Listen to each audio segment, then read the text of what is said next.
Hello and welcome to the Art of Being Human. You know, in the last segment I talked about putting ideas in our mind and we accept that as our truths.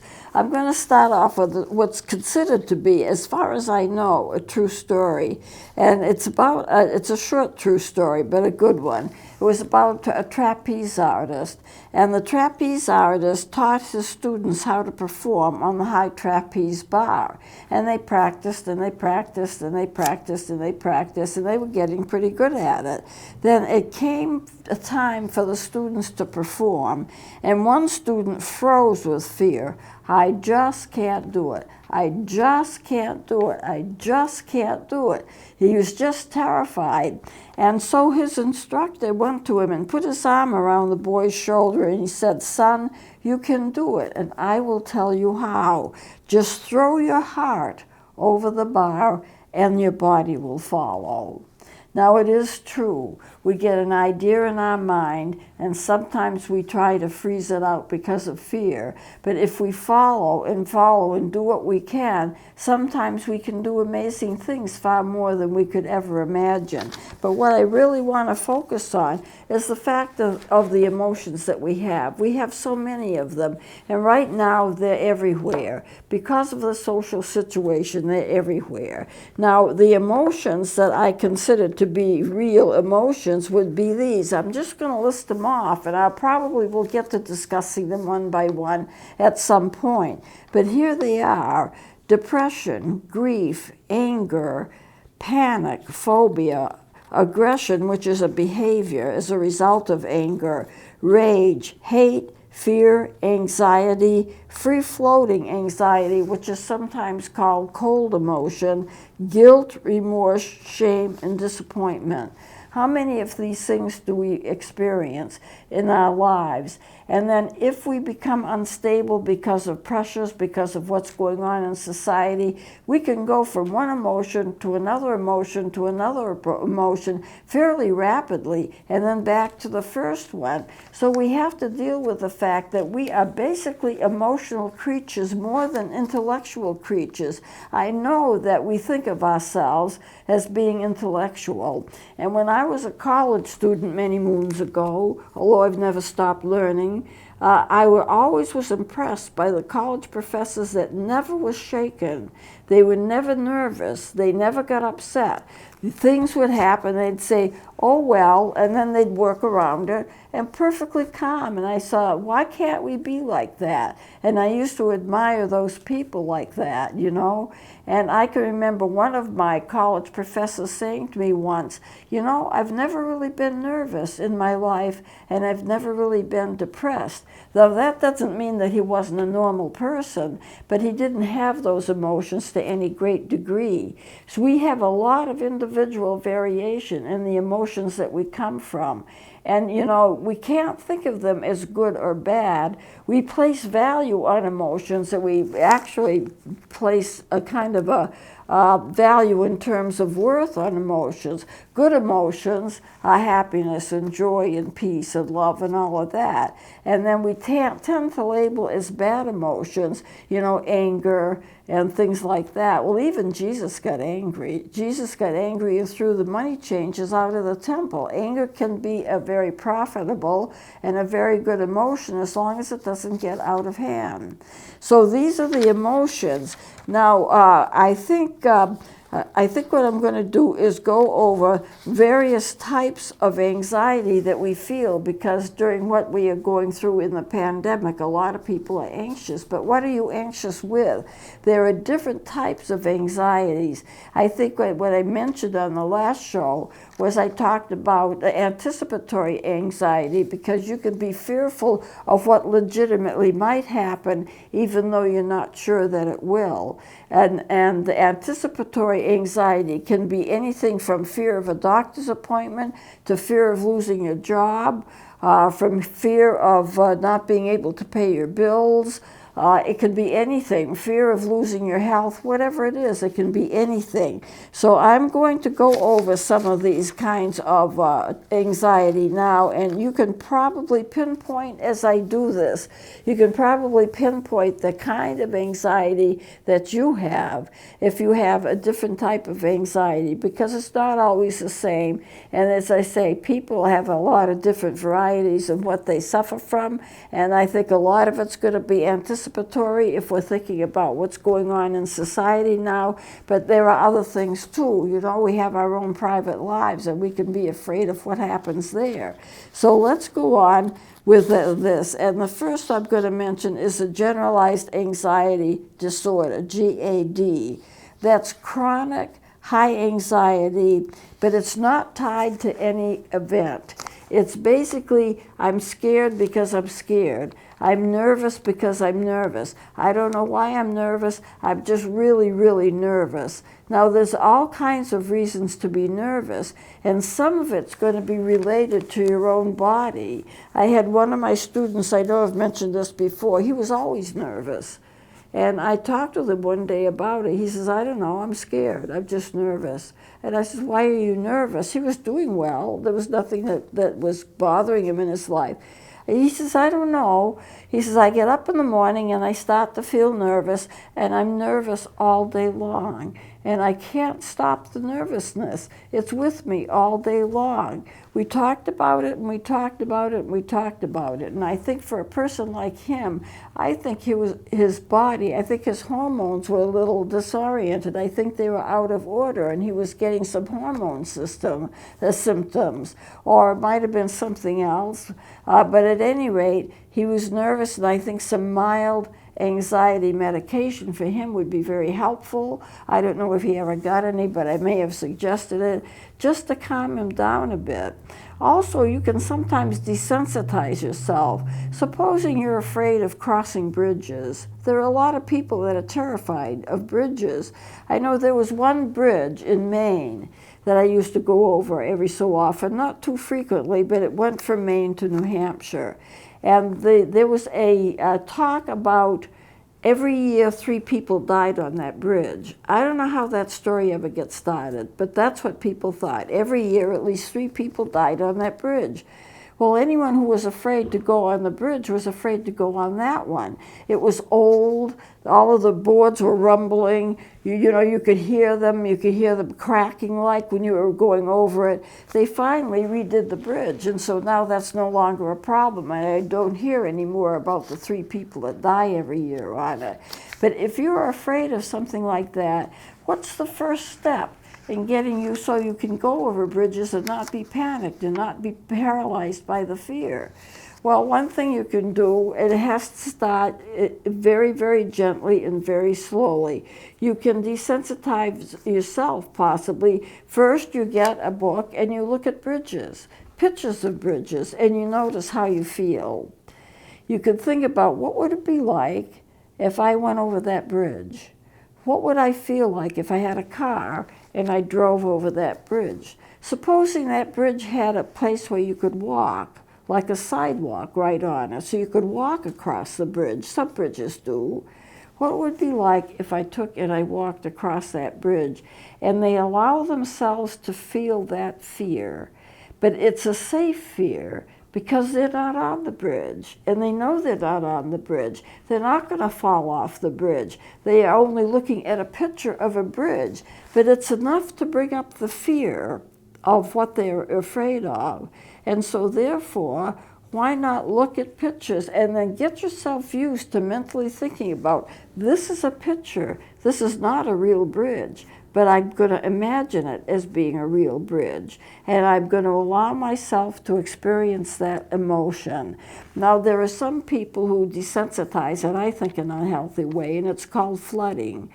Putting a person in a situation where they're terrified and not working up to it gradually. I would much rather work up to it gradually. It's much more comfortable, and the person feels much more successful. And in one of my sermons for one of my shows that I did, I talked about a woman on a flight, and it actually happened. I was on the flight because I like to fly, but a woman on the flight that came into the flight, And it was her first flight, and it was a night flight, and she was terrified. A lot of people have a fear of flying. And she was just terrified, and she was crying, and she was hysterical. I can't do this. I want to get off the plane. It was too late. The doors were shut. We were rolling backwards and headed for a takeoff. And the pilot had a wonderful idea. He knew what was going on. He came out of his cockpit when they reached the cruising altitude, and he talked to her about her fear, and he says, "You can help me fly this plane.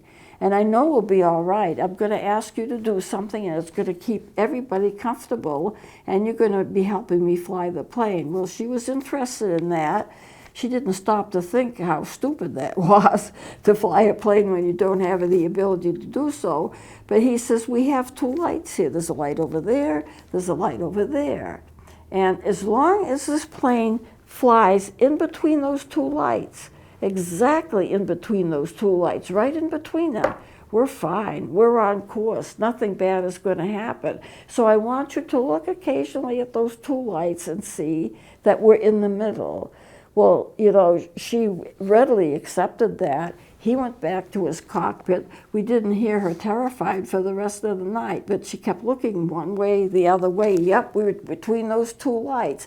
And everybody on the plane had the wisdom to know and not tell her that we were looking at wingtip lights. There was a wingtip light on every wing, and two wings to the plane, and the wings are the same size, and the fuselage of the plane is right in the middle. And it's always going to be in the middle, because the plane, we are looking at wingtip lights. It's not like a distant light. It's not like a distant light from a city, but it was a very large plane.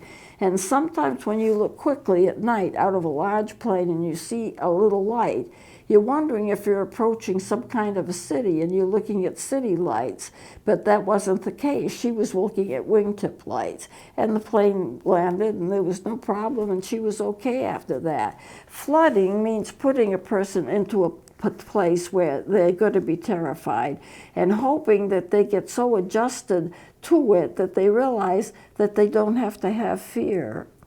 But fear is something that you have to deal with if you have it. And I would much rather deal with it on a gradual basis than on a base where you throw a person into a situation where they're terrified. Because after that, they may get so terrified you can't budge them. It's much better to do it gradually. So that first step is you look at the bridge if you're afraid of bridges. Then you drive around a bridge if you have one that you can kind of drive around and not be on it, but be around it. And then, or maybe park the car and look at the actual bridge. You've taken a step up now. You're not doing pictures anymore. You're doing actual bridges, but you're not on the bridge. Now, fortunately, in New England, we have covered bridges, perfectly safe, that you can walk through. If you have a situation like that, you can get used to walking on a bridge, and you just step it up and step it up and step it up until finally you take that crucial step and you decide that you're actually going to go and drive across the bridge, and you do it. Now, your emotions may be peak. They may be very high, but at the same time, if they're not at such a level that you can't function, you've taken care of that by gradually introducing yourself to the fact that at some point you're going to cross a bridge. And you do cross the bridge, and then you feel good because you've done it, you've accomplished it. People who are afraid to fly, sometimes they have classes for them.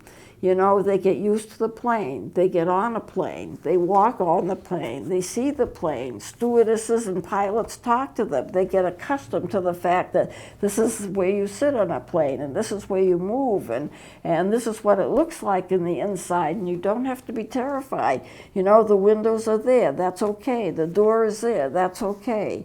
You know, and this is what a plane sounds like, and you hear the rumbling of the engine as it revs up. You know, that would be frightening if you were afraid to fly, when you get that rumble of the engine as it's going into kind of like a high gear, or you see that if it's a propeller driven plane, which we don't have much of anymore, or you hear the sounds, you know, and you have to get used to the sounds. And all of that in a planned program can get you through a lot lot of your fear. But that can develop into a phobia, you see. And a phobia is that you fear one thing, but I'm not there yet. So let's talk still about chronic anxiety disorder. It's very high anxiety. It's not tied to any kind of an event, but you feel nervous. And that's probably the most kind of normal kind or the most frequent kind of anxiety that people suffer with. And usually you can take medication. Now, phobia, which I started to touch on, is the irrational fear of an object that presents no danger. You know, that bridge that you're afraid of presents no danger to you. You're afraid of the bridge, but you're not on it. So if you're phobic, you're afraid of whatever causes you to be phobic. But once you get past that phobia, you're not really afraid of anything else. I've known people who were afraid of dogs because once they were bitten by a dog, and so now they're forever afraid of dogs. Our first dog was a little Springer Spaniel puppy, which we all fell in love with rather quickly. My parents bought a little puppy. It was a Springer Spaniel.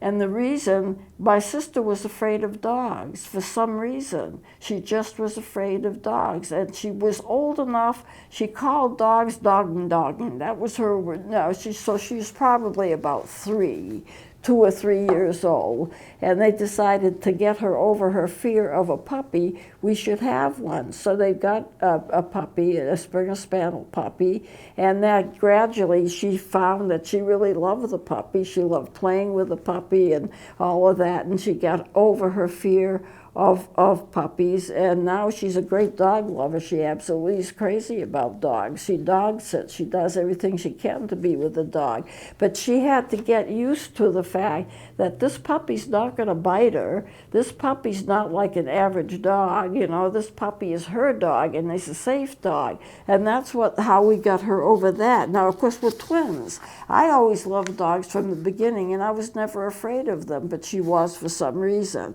So the object that you're afraid of might be an inanimate object. You may be afraid of cars. You might be afraid of planes. You might be afraid of anything. You could be afraid of fireplaces. What if it gets on fire? What if the wood catches on fire? What if there's an ember that goes past the screen and ends up on your rug and you get a small fire on your rug? When your mind starts to take advantage of your fears and you start programming your mind with that fear, it's hard to get away from it. A phobic fear is something that you're afraid of, but you're usually not afraid of anything else. The problem with phobias, they can be simple or they can be complex. A simple phobia is when you're afraid of that one thing. You're afraid of dogs because they bite. But a complex phobia is the fact that there are a lot of things that you become afraid of. You go from that fear of that dog with 4 legs and a tail to a fear of a cat which also has 4 legs and a tail, but maybe they scratch, you know? Or a rabbit has 4 legs and a tail. And pretty soon you become afraid of a lot of animals that have 4 legs and a tail. And it just spreads and spreads and spreads, and then you have this big animal fear. So a phobia can spread. It can become complex. It can become larger than itself. What if you're afraid of swimming because you're afraid of drowning? So you're afraid of water.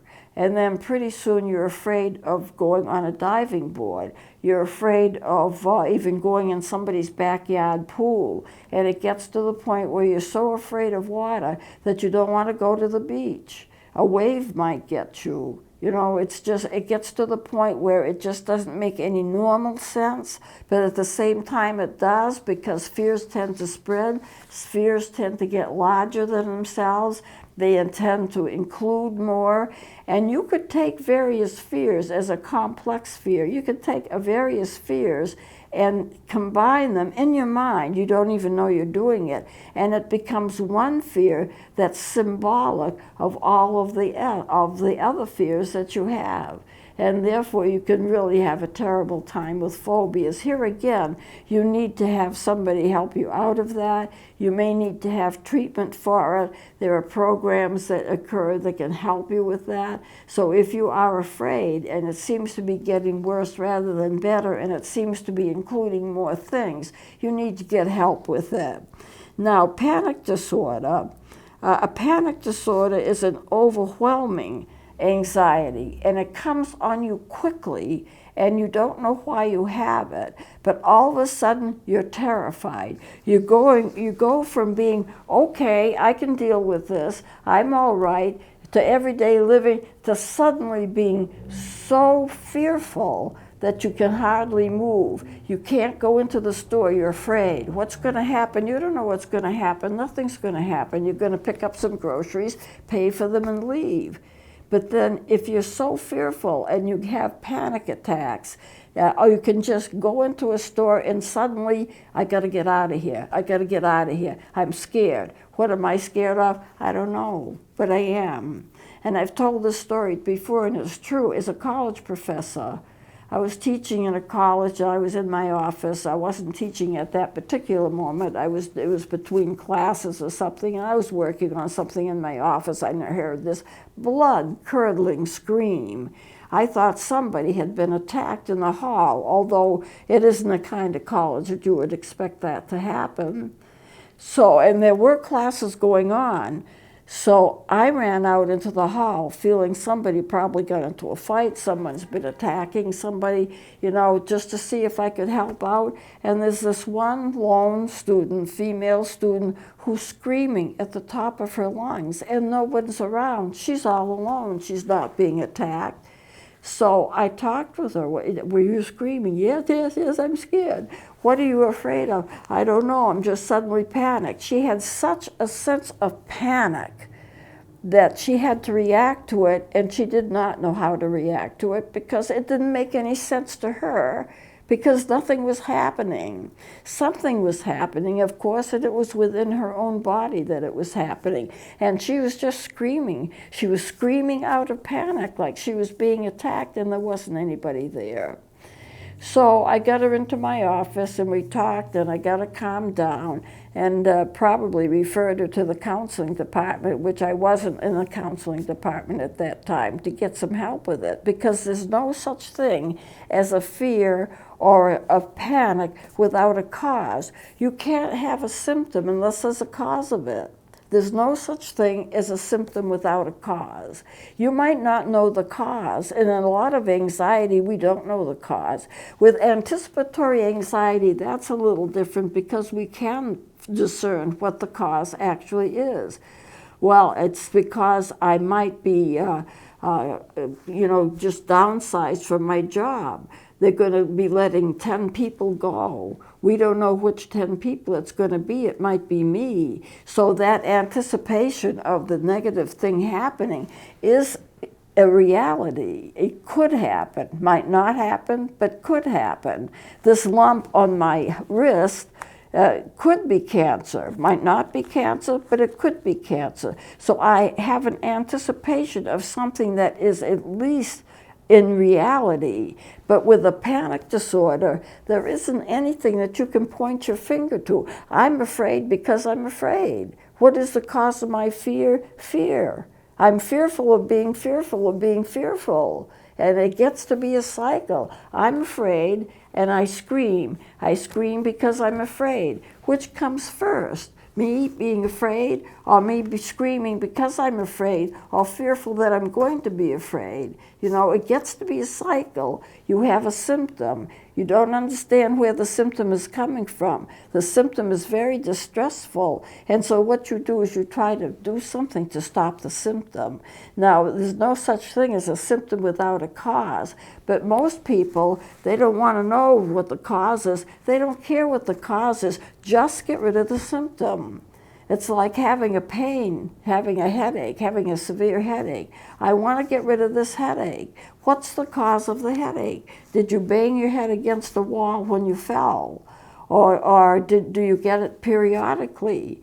And is it predictable? You get one every 3 weeks or something like that. or I did something, maybe I had an aneurysm in the brain, which I wouldn't know if I had it, but it would kill me probably once it let loose. And so, you know, and you get all of these fears. And how do you know which it is? If I have a high fever of 105, how come I have that high fever? I don't know why. Am I sick? Well, I don't know. I have the fever, but I'm not breaking out anywhere. I don't think I'm sick, but something's going on in my body. What is going on in my body? I don't know, but get rid of the fever. Sometimes you don't want to get rid of the fever. Sometimes the fever is good for you because it's burning out an infection, or it's burning out something in your system that shouldn't be there. But we have symptoms, and when we have symptoms, we have fear. But the bad part is that we may have symptoms and not know the cause. Well, I'm running out of time, so I'm going to close it here, but I want to get into this more deeply next time. So I hope you'll join me then. And we're going to get into some really interesting things, I think. But I think they're things that will be helpful for you to know, especially living in a time of life as we have with what's going on in society now. So we'll close it here. Please join me next time.